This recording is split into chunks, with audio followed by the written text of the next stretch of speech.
চলমান কোটা আন্দোলনকারী শিক্ষার্থীদের ছাত্রত্ব বাতিল এবং দেশ থেকে বিতাড়িত করার আহ্বান করে প্রতিবাদ ও বিক্ষোভ সমাবেশ করেছেন সম্মিলিত মুক্তিযোদ্ধা সংসদ এর নেতৃবৃন্দ। সমাবেশ থেকে বক্তারা বলেন, ছাত্র আন্দোলনের নামে তারা মুক্তিযুদ্ধের চেতনাকে বিকৃতি করছে। স্লোগানে স্লোগানে সকলেই বলেন, হই হই রই রই ওই রাজাকার গেলি কই, ৭১-এর রাজাকার এই মুহূর্তে বাংলা ছাড়, মুক্তিযোদ্ধারা লড়বে, কোটা আছে থাকবে। শিক্ষার্থীদের কোটা বাতিলের আন্দোলনকে অযৌক্তিক দাবি করে মেজর জেনারেল বীর মুক্তিযোদ্ধা হেলাল মুর্শেদ খান বলেন, প্রধানমন্ত্রী শেখ হাসিনার কাছে সকলেরই দাবি দেওয়া থাকবে, তবে সাধারণ ছাত্র আন্দোলনের পেছনে বিএনপি জামায়াতের উস্কানি রয়েছে। এটি আমাদের জন্য দুঃখজনক যে আমরা যাদেরকে মেধাসক্ত বলি, আমরা যাদেরকে মেধাসম্পন্ন সন্তান বলি, সেই মেধাসম্পন্ন সন্তানরাই আজকে অমেধার মাধ্যমে একটি অযৌক্তিক আন্দোলন সৃষ্টি করেছে। মেধা এবং অমেধার শক্তি প্রদর্শন এটি নয়, এখানে ইন্ধন আছে, এখানে অন্যায়ের কথা আছে।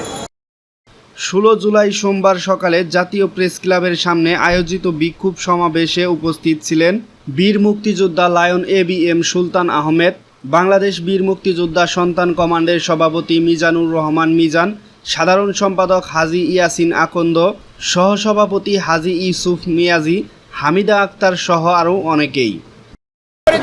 আমরা বৃদ্ধ নয়, আমরা যুবক। জয় বাংলা, জয় বাংলা, জয় বঙ্গবন্ধু। ওদের ছাত্রত্ব বাতিল করতে হবে, ছাত্রত্ব বাতিল করে সারা বাংলাদেশে নতুন আইন জারি করতে হবে, বাংলাদেশের কোনো কলেজ বা ইউনিভার্সিটিতে যেন পড়তে না পারে।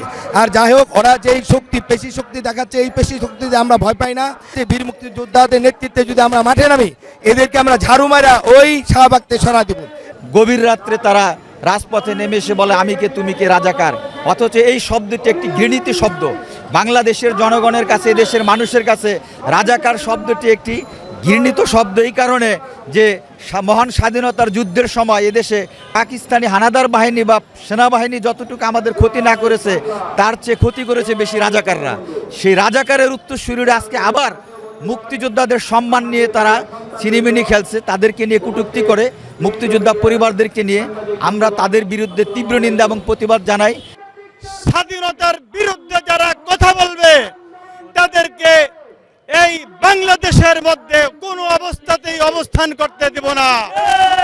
আমরা পরিষ্কার ভাষায় জানিয়ে দিতে চাই, এই বাংলাদেশের মধ্যে যে সমস্ত রাজাকারের সন্তানরা কটূক্তি করবে মুক্তিযোদ্ধাদেরকে, মুক্তিযোদ্ধার সন্তানদেরকে, তাদেরকে দাঁত ভাঙা জবাব দিয়ে আমরা বুঝিয়ে দেব।